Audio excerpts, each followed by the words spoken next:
Hello, welcome back.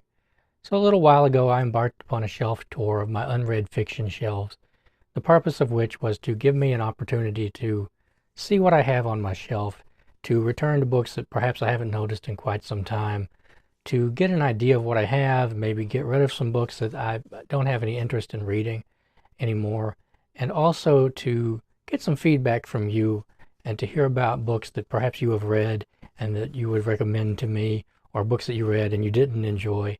And so this shelf is a little bit different from the books that I usually read, and a little bit different from the books that I usually talk about on my channel, because they are all science fiction. And for the past couple of years, I really haven't read very much science fiction. And I'm not entirely sure why that is. I think that I just read several in a row that I didn't like, that were just plain bad, to be honest, which there's a lot of science fiction out there, lots and lots of it, and it's probably much easier to find bad science fiction than easy. But I still have a bunch, and I still sometimes buy new books and hope to read them someday. And I just am looking forward to going through these books with you today. We're just going to go ahead and start. The first book is by Larry Niven and Jerry Pournelle. This is The Mote in God's Eye. Now, I tried to read their book. What was it called? Was it called Hammer of the Gods? It was about a comet coming to destroy the Earth, and people who were trying to save themselves and save some of the knowledge for the generation that would come after the comet hits Earth. And I've also read Ringworld. I really did not care for Ringworld all that much. There were parts of it I really liked. There were concepts of it I really liked. And I think that's one of the things about myself in science fiction, is that I tend to like the concepts, not the comments, the concepts of science fiction a lot more than I like the actual writing in most science fiction books.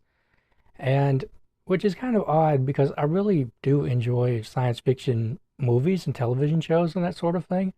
But for some reason, reading science fiction is much harder to me, perhaps harder than reading any other genre that I can think of that I actually enjoy. I have to find some place to put these that's out of the way and not on top of my cat. Okay.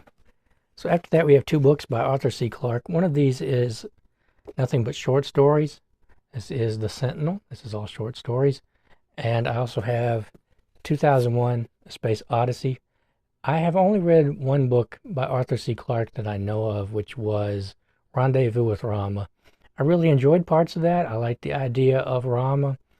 There was a really, really funny moment in that book towards the end. I don't know if it was supposed to be funny. I found it really funny. Uh, I won't spoil it for you. I don't know if you would read it and find it as funny as I did, but I really did. I also used to have a book of essays that he wrote, science-based essays that Arthur C. Clarke had written, and he was a pretty serious scientist, actually.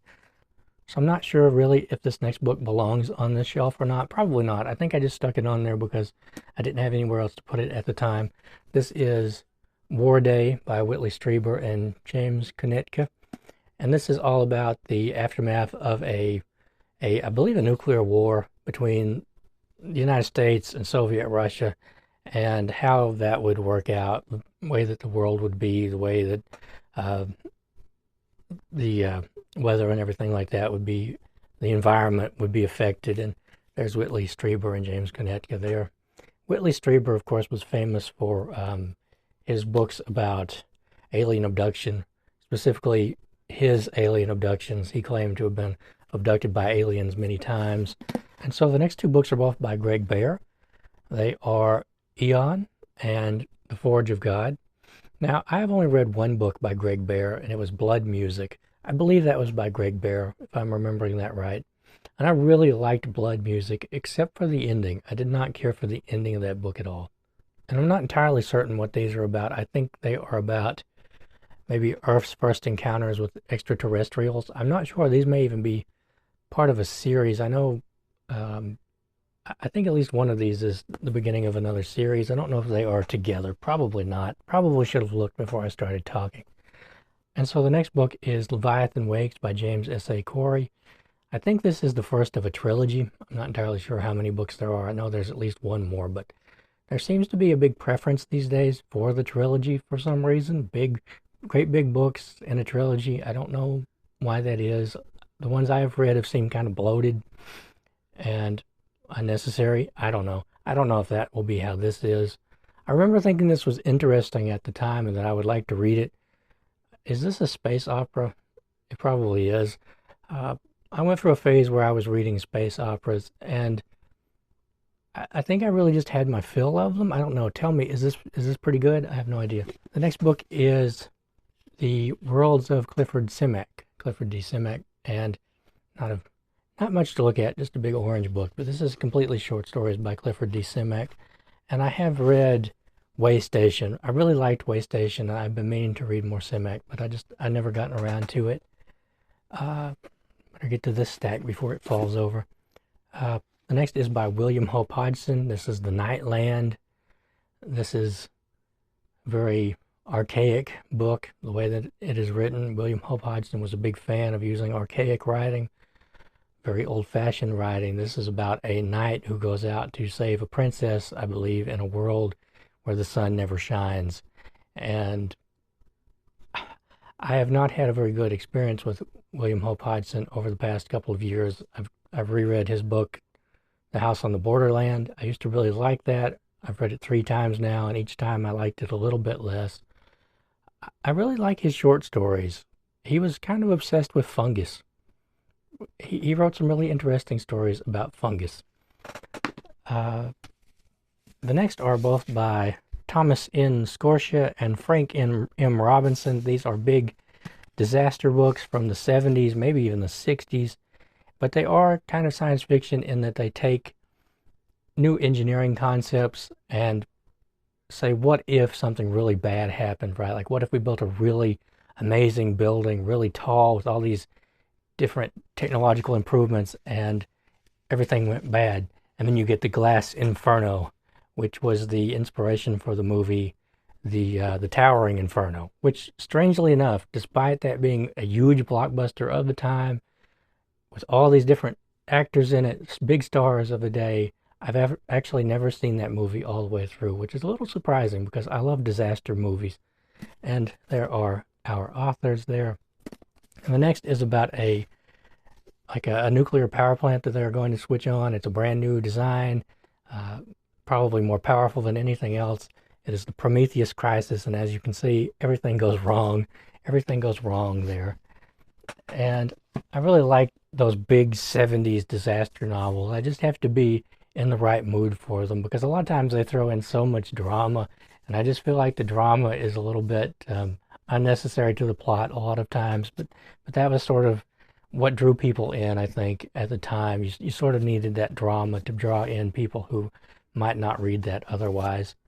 Here is one that I just got. I just got this about a month ago, I guess. It is Consider Phlebas by Ian M. Banks. I think this is part of a big series. Also, I don't really know anything about that series. I have watched lots of videos about that. I used to watch Outlaw Bookseller quite often, and I watched Bookpilled quite a lot. I don't watch them as much anymore just because my interest in science fiction has really waned. I'm hoping that it will wax, that it will return to me, but I don't know if it will or not, and I really don't know which of these books I'm going to keep. I think that I will probably keep most of them, but I'm going to go over everything and we'll just see. We'll just have to see what happens. So the next book is Rimrunners by C.J. Cherryh. I have still never read a book by C.J. Cherryh, and I got this quite some time ago. This sounded really interesting to me. This is about a woman who is broke. She needs a job. She's on an abandoned space station. She takes a job with these, I guess it's like a merchant ship, but she went through this whole past where I think her family was killed by space mercenaries, and she was taken into slavery, and done all kinds of bad things were done to her. And that's at least what I understand from the front flap. So I really think that I would enjoy this. I don't know. I just keep putting it off. I think, like I said, because the science fiction that I read shortly before I got this really kind of soured me on science fiction for quite some time. So the next 2 books are both short story collections by Ray Bradbury. We have A Medicine for Melancholy and I Sing the Body Electric. I have read a lot of Ray Bradbury's short stories. I've read some of his novels, a little bit of his nonfiction, and I really respect Ray Bradbury as a writer, as a creator, but his fiction tends to be sickly sweet for me, and I don't always get along with it, and a little bit goes a long, long way for me. Randy Ray, the literate Texan, talked about how Ray Bradbury was really closer to a poet than a short story writer, and that if you read his writing aloud, it reads very much like poetry. That sort of helped, but I'm not the biggest fan of poetry either. I will still read Ray Bradbury's stories, but I don't have any plans to return to them very soon. Now, this is a great big book by Robert Jackson Bennett, American Elsewhere. And I don't know why I haven't read this yet, because I've long been wanting to read this. I've had this for a long time. I really, really liked his book, Mr. Shivers, when I first read it. I've read it a couple of times. I may have even read it 3 times. It's about a man chasing down death in the Midwest during the Great Depression. I really liked that. Some people say it's not written very well. That didn't really bother me. I enjoyed the story itself. And this book is quite long. And this is about a woman who goes to stay at her mother's house after her mother has passed away. And she starts to learn some things about her mother, herself, and the people in this town. And nothing is what it seems. And I should get to this. I should really get to this because I've had it for a long time now. So the next 5 books are all by the same author. The first 2 are short story collections. We have We Can Remember It For You Wholesale by Philip K. Dick and Minority Report. So these are entirely short stories. I think I've read a whole collection of his short stories before.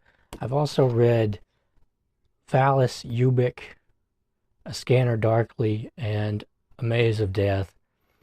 I really liked A Maze of Death and A Scanner Darkly. Scanner Darkly is really, really far out there. All of his books are really far out there, and the truth of the matter is that I really tend to enjoy his concepts much more than his actual writing.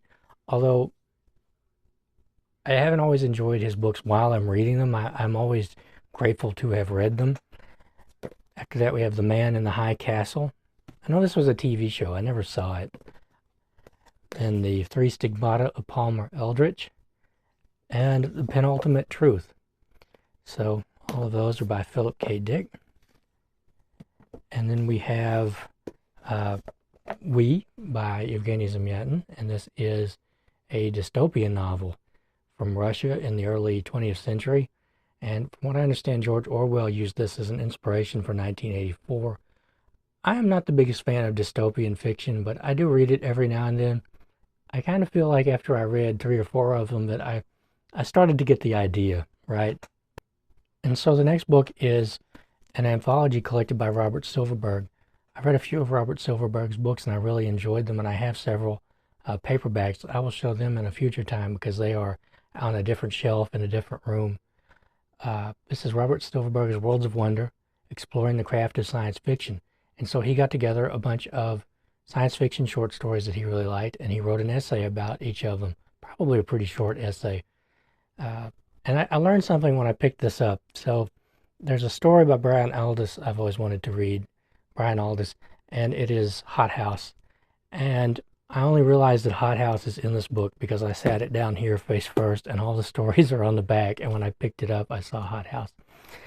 So that is interesting, and perhaps I will read Hot House after this video. And so that brings us to the end of this shelf. I really enjoyed looking back over these books. I think it's fair to say there are a few that I will probably go ahead and move on to someone else, pass on to someone else. But there are quite a few that I am actually quite interested in reading. And like I said, I would love to hear your feedback. If you have read any of these books, if you like them, if you dislike them, if you are even just interested in reading them, I would love to hear from you. And I want to thank you very much for watching, and I'll catch you next time.